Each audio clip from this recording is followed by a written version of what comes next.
pensais que t'étais mort, mais là je te vois là, donc... Pas de sang entre nous, voyons. Vous avez des questions un peu gênantes et il pourrait vous arriver des bricoles. Non, en fait, la mort fait partie du voyage. Personne ne meurt en réalité. Salut à tous, ici Floyd, aujourd'hui on se retrouve pour un nouvel événement, la Paris Fan Festival. Voir ce que les gens pensent un peu de tout ce qui est l'univers super-héros. Est-ce qu'il y a une certaine super-héros fatigue? Et également une conférence sur Superman, à savoir le plus grand héros de tous les temps. Allez, on y va direct. C'est qui ton allié préféré? Je dirais Green Lantern. Green Lantern? Alors, très gentil. Très gentil. Aquaman. Aquaman? Ouais. Pourquoi? C'est Jason Momoa. J'ai pas pu collaborer étroitement avec lui, mais c'est le roi du Wakanda. Ouais. Black Panther. Ouais. Moi, c'est le ficus que je préfère. C'est celui qui est le moins chiant. On lui laisse sa petite console, il fait sa vie. Il nous protège quand on a besoin de nous protéger. C'est parfait comme ça. Spider-Man, parce que depuis petit, de toute façon, ça sauve l'humanité dans l'anonymat, tout ça, tu connais, ça, c'est frais et tout. Même les pouvoirs et tout, ça m'a grave chéban. Et Thor, parce que Thor, le 1 là, il m'a trop matrixé le 1. Dieu du tonnerre, fils d'Odin, tout ça là, non. Ça m'a trop matrixé. J'aime bien Flash. Flash? Parce que comme il est rapide comme moi, bah en fait on peut faire des courses ensemble. En vrai non, j'aime bien beaucoup Superman aussi. Superman aussi? Ouais, ton cousin. Hein, voilà, bah oui, faut supporter en famille. Qui gagne le plus souvent? Franchement, ça dépend. Des fois c'est Flash, des fois c'est moi. Mais généralement, ouais, Flash quand même il est connu pour être rapide, mais quand même je suis un vrai challenger pour lui. L'image avec Superman, c'est le héros vraiment rassurant aussi bien pour les tout petits, comme quand je l'ai connu quand j'étais plus jeune, que les plus grands. Trois qualités pour être un bon Superman. Waouh. Bah, je pense déjà refléter l'espoir, le plus important, parce que Superman égale espoir, c'est celui qui donne la lumière, c'est celui qui montre l'exemple. C'est très très important. Après, bien évidemment, bien jauger la dualité entre Clark Kent et Superman, tu vois, parce que Superman, comme on a pu le dire dans la conférence, il y a même limite trois identités, tu vois, il y a Kal-El, Clark Kent et Superman, tu vois ce que je veux dire? Donc c'est très important. Et surtout, bah, le côté leader, être un leader, parce que Superman, c'est le leader de la Justice League, tu vois. Donc il faut vraiment qu'on retrouve ce côté-là, le leadership de Superman. La bonté, franchement, je crois que c'est le super-héros le plus bon, tu vois.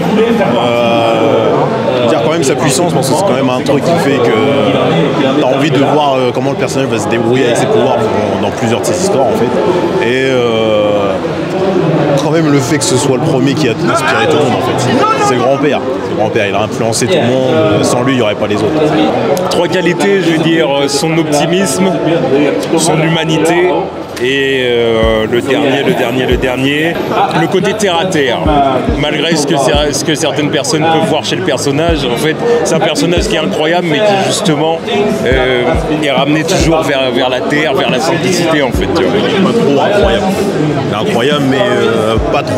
Ouais, faut montrer qu'il est comme ça, de par l'éducation de ses parents. Ça. Exactement. Il est pas parfait, non. Exactement. Ok. Du coup, j'avais une autre question. Bon, je pense que je connais votre réponse. Et c'est sur la super-héros fatigue.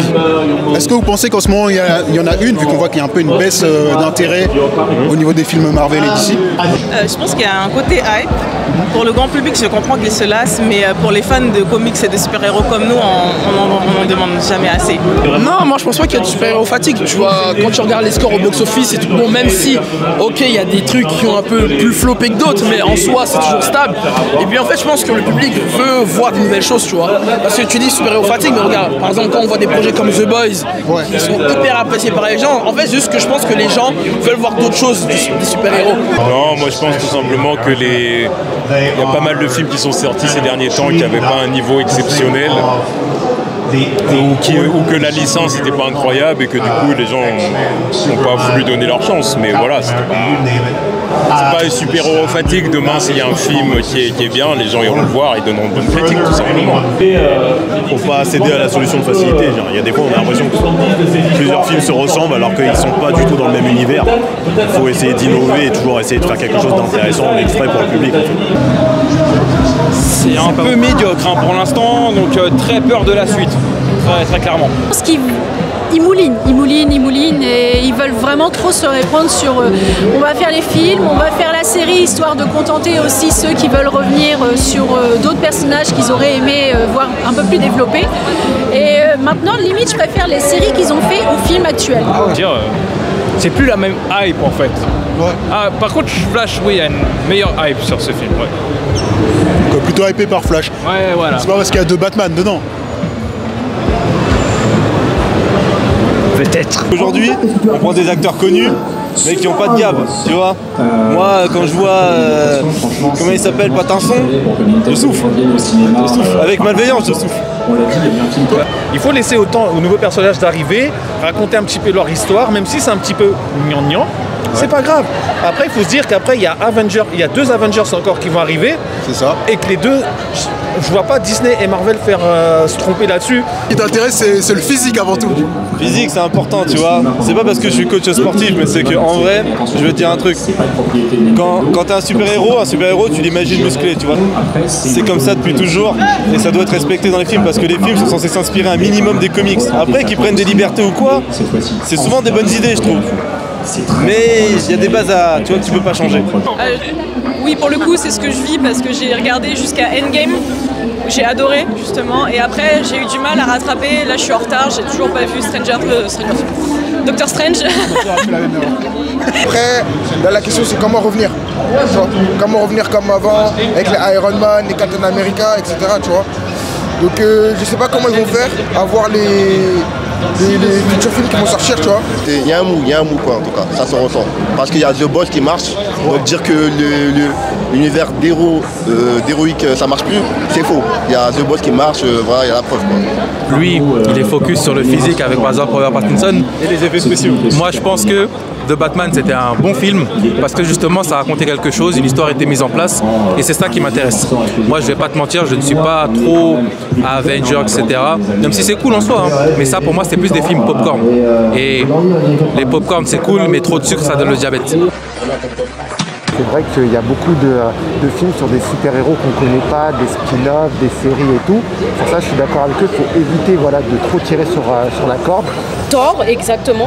J'avoue, le dernier Thor, je l'ai vu il y a pas longtemps. Malheureusement, ça descend un peu le niveau du MCU. Ça dépend, en fait, ça évolue un peu, hein. Ça change des fois, il y a beaucoup d'univers, ça change. Tu sais, Kang qui va arriver, Kang dans l'univers Marvel, c'est quelqu'un de... On sait que c'est quelqu'un de très dangereux, techniquement. Donc du coup, vu qu'il est arrivé, il y aura forcément des aspects hyper sombres qui seront abordés. Mais, comment c'est abordé, c'est un peu dommage. Je trouve que, à l'ancienne, quand il y avait par exemple un antagoniste, il était introduit, il y avait vraiment cet aspect de... Il est là pour abattre. Là, bon, Kang, on sait qu'il est chaud, mais comment il a été introduit, je trouve que c'est un peu lèche. Le billet, un peu pour la distraction, parce que ça me fait du bien moralement. J'ai plus besoin en ce moment de divertissement que de choses un peu philosophiques, comme ça. Je suis quelqu'un qui s'intéresse au monde, bien sûr, mais divertissement me fait du bien. D'accord avec le fait qu'il y ait une sorte de fatigue au sein de ces films de super-héros? Oui, de la façon dont Warner et Disney font leurs films, mais viens voir The Boys, tu verras la différence.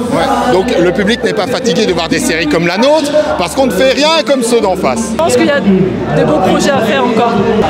Et par rapport du coup au nouvel univers d'ici qui arrive, c'est quoi tes plus grosses attentes?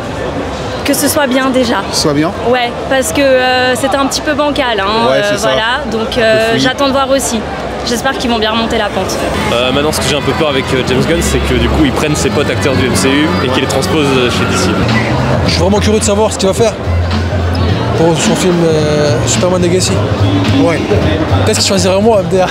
Je pense qu'ils ont plein de bonnes idées, mais je pense que de retenter de faire un univers connecté comme à la Marvel, pour DC maintenant ça marchera plus. Après le nouveau Joker avec Lady Gaga, voilà, je suis pas fan. Pas très fan? Non, Harley Quinn, voilà, c'est pas...